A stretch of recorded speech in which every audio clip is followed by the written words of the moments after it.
आदरणीय अध्यक्ष जी, वंदे मातरम की इस यात्रा की शुरुआत बंकिम चंद्र जी ने 1875 में की थी और गीत ऐसे समय लिखा गया था जब 1857 के स्वातंत्र संग्राम के बाद अंग्रेज सल्तनत बौखलाई हुई थी, भारत पर भांति भांति के दबाव डाल रही थी, भांति भांति के जुल्म कर रही थी और भारत के लोगों को मजबूर किया जा रहा था अंग्रेजों के द्वारा। और उस समय उनका जो राष्ट्रीय गीत था, गॉड सेव द क्वीन, इसको भारत में घर घर पहुंचाने का एक षड्यंत्र चल रहा था। ऐसे समय बंकिम दा ने चुनौती दी और ईंट का जवाब पत्थर से दिया और उसमें से वंदे मातरम का जन्म हुआ।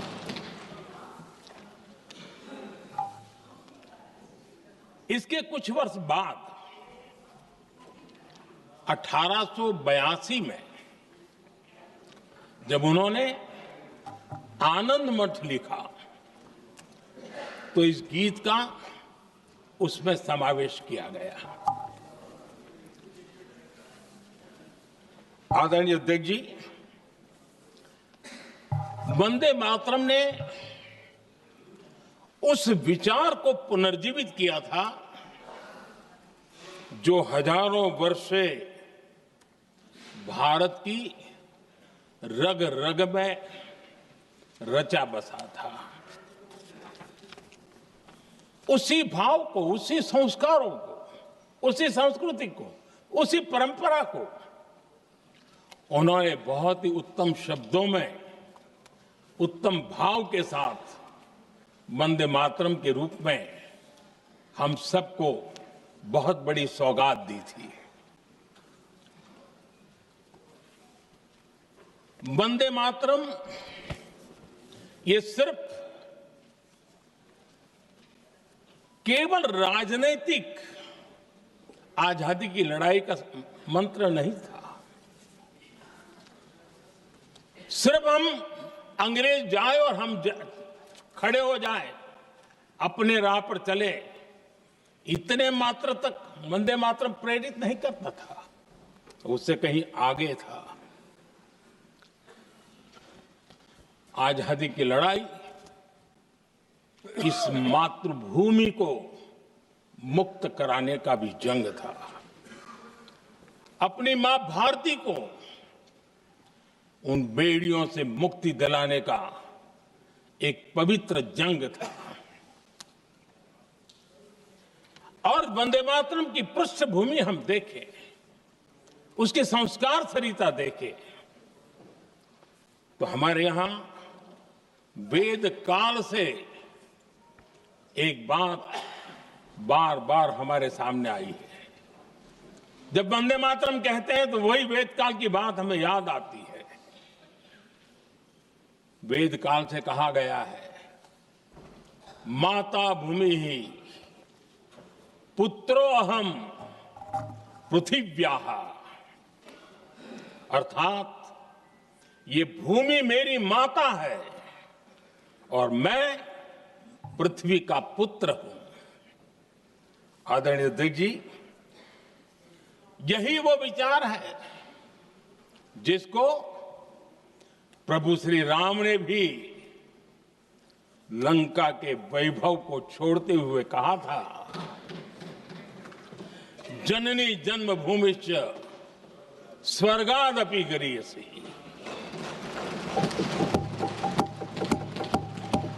वंदे मातरम यही महान सांस्कृतिक परंपरा का एक आधुनिक अवतार है। आदरणीय अध्यक्ष जी, बंकिम दा ने जब वंदे मातरम की रचना की तो स्वाभाविक ही वो स्वतंत्रता आंदोलन का स्वर बन गया। पूरब से पश्चिम, उत्तर से दक्षिण, वंदे मातरम हर भारतीय का संकल्प बन गया। इसलिए वंदे मातरम की स्तुति में लिखा गया था, मातृभूमि स्वतंत्रता की वेदिका पर मदोमय, मातृभूमि स्वतंत्रता की वेदिका पर मोदमय, स्वार्थ का बलिदान है यह शब्द है वंदे मातरम। है सजीवन मंत्र भी यह विश्व विजयी मंत्र भी, शक्ति का आह्वान है यह शब्द वंदे मातरम। उष्ण शोणित से लिखो, वक्षस्थली को चीर कर, वीर का अभिमान है यह शब्द वंदे मातरम। आदरणीय अध्यक्ष जी, कुछ दिन पूर्व जब वंदे मातरम 150 का आरंभ हो रहा था तो मैंने उस आयोजन में कहा था, वंदे मातरम हजारों वर्ष की सांस्कृतिक ऊर्जा भी थी, उसमें आजादी का जज्बा भी था और आजाद भारत का विजन भी था। अंग्रेजों के उस दौर में एक फैशन हो गई थी भारत को कमजोर, निकम्मा, आलसी, कर्महीन, इस प्रकार भारत को जितना नीचा दिखा सके ऐसी एक फैशन बन गई थी। और उसमें हमारे यहां भी जिन्होंने तैयार किए थे वो लोग भी वही भाषा बोलते थे। तब बंकिम दा ने उस हीन भावना को भी झकझोरने के लिए और सामर्थ्य का परिचय कराने के लिए वंदे मातरम के भारत के सामर्थ्यशाली स्वरूप को प्रकट करते हुए आपने लिखा था, तम ही दुर्गा दश प्रहरण धारिणी, कमला कमल दल विहारिणी, वाणी विद्या दायिनी, नमामि त्वाम नमामि कमलाम, अमलाम अतुलाम, सुजलाम सुफलाम, मातरम वंदे मातरम। अर्थात भारत माता ज्ञान और समृद्धि की देवी भी है और दुश्मनों के सामने अस्त्र शस्त्र धारण करने वाली चंडी भी है। अध्यक्ष जी, ये शब्द, ये भाव, ये प्रेरणा गुलामी की हताशा में हम भारतीयों को हौसला देने वाले थे। इन वाक्यों ने तब करोड़ों देशवासियों को यह एहसास कराया कि लड़ाई किसी जमीन के टुकड़े के लिए नहीं है, ये लड़ाई सिर्फ सत्ता के सिंहासन को कब्जा करने के लिए नहीं है, ये गुलामी की बेड़ियों को मुक्त कर हजारों साल की महान जो परंपराएं थी, महान संस्कृति, जो गौरवपूर्ण इतिहास था, उसको फिर से पुनर्जन्म कराने का संकल्प इसमें था।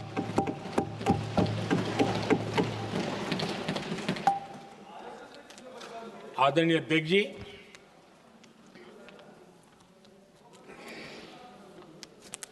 वंदे मातरम, इसका जो जन जन से जुड़ाव था, ये हमारे स्वतंत्र संग्राम की एक लंबी गाथा अभिव्यक्त होती है। आदरणीय अध्यक्ष जी, जब भी जैसे किसी नदी की चर्चा होती है, चाहे सिंधु हो, सरस्वती हो, कावेरी हो, गोदावरी हो, गंगा हो, यमुना हो, उस नदी के साथ एक सांस्कृतिक धारा प्रवाह, एक विकास यात्रा का धारा प्रवाह, एक जन जीवन की यात्रा का प्रवाह उसके साथ जुड़ जाता है। लेकिन क्या कभी किसी ने सोचा है कि आजादी जंग के हर पड़ाव, वो पूरी यात्रा वंदे मातरम की भावनाओं से गुजरता था, उसके तट पर पल्लवित होता था। ऐसा भाव काव्य शायद दुनिया में कहीं उपलब्ध नहीं होगा। आदरणीय अध्यक्ष जी,